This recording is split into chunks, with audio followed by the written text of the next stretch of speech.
Testing the video autofocus with this TTArtisan 23mm f1.8 on my T4. So let's jump out of the frame so we can see if there are any issues with focus, breathing, tracking, close focusing. Anyway, that's that done. We've had a good look at the 56 and 35mm, I think a year ago now, and they proved to be very tidy little lenses, especially for the price. This should follow the same story. We're going to go back in time to when we cracked it open, get the random samples on the go, then it'll be over to you in the comments. So let's crack on. We have, as usual, user manual and warranty card, and I've said it before and I'll say it again, let us know if you've had to use the warranty. Let's get that out the way. And we have a plastic hood. It's fine, it's tough enough. The design is what it is. I know some people have a bit of beef with that, but there we go.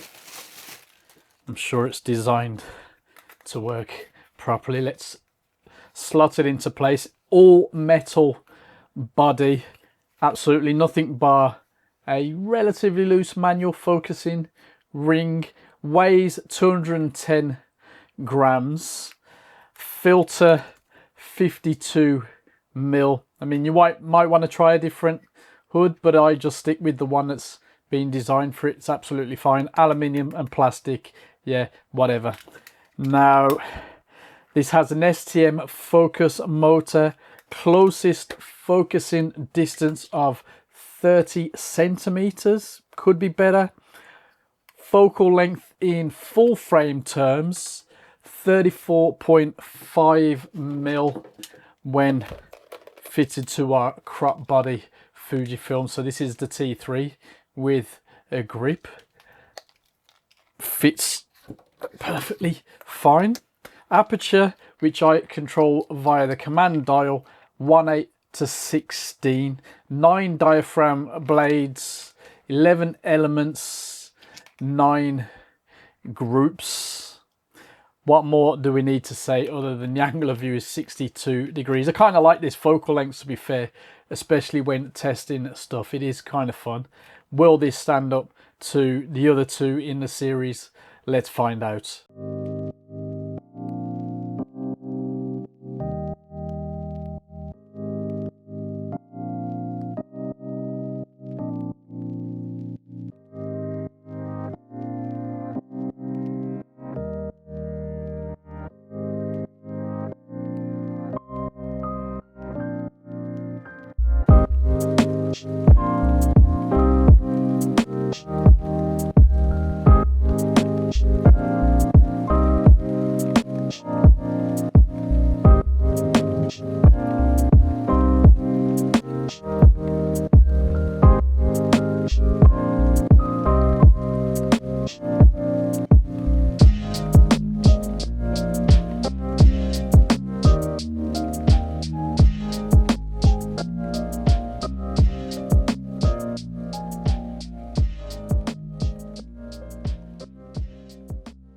After the usual couple of weeks shooting with this lens, I'm not noticing any issues with build and handling. It looks, feels and fits nice. And while there's not a lot to handle, the experience is perfectly fine.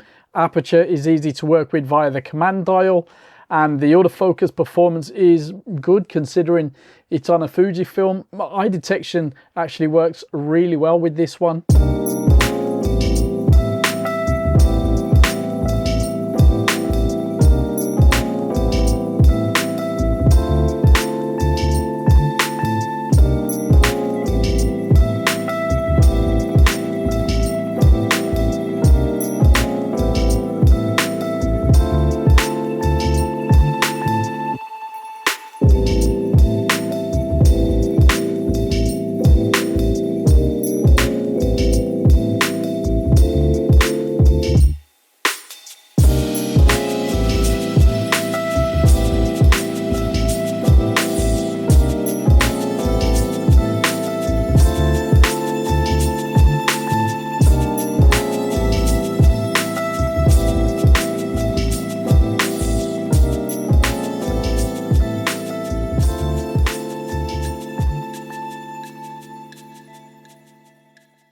Sharpness is not bad in the centers, but edges are soft and uneven. There's definitely a problem with field curvature if we're being strict. Now, this lens, of course, is not for pixel peepers, but on the plus side, color rendering pretty good and contrast decent. Close-up shots, although we'd like to be able to get a bit closer, they're really best stopped down past f4.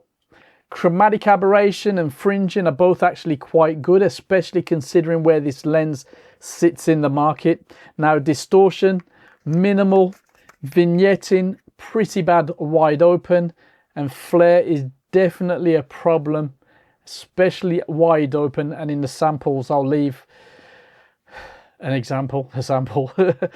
Blooming is also a bit of a problem at times.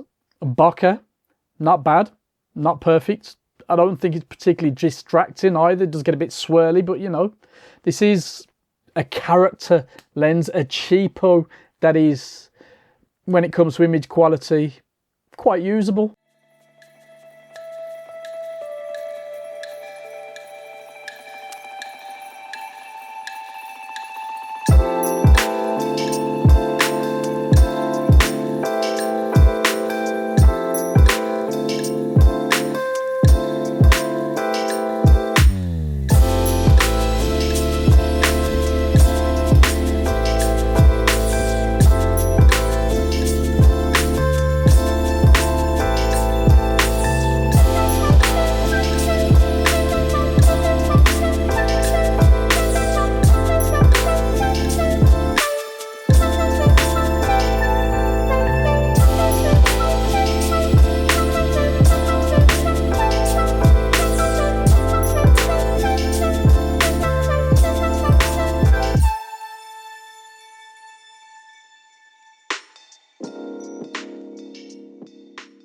Is the lens worth the retail price of £139? Well, yes. It goes well with the 35 and the 56 in the lineup, though it's probably the weaker of the sets. It's still very usable for, let's say, an amateur shooter or just anybody on a budget. Budget friendly is definitely the headline here. Everything is just good. We've got a nice metal build, the IQ imperfect in places. Overall, lens works well on all the Fujifilm bodies, and it's a fairly fun lens to buy and sling around town. Let us know if you've used it, and I'll see you in the comments.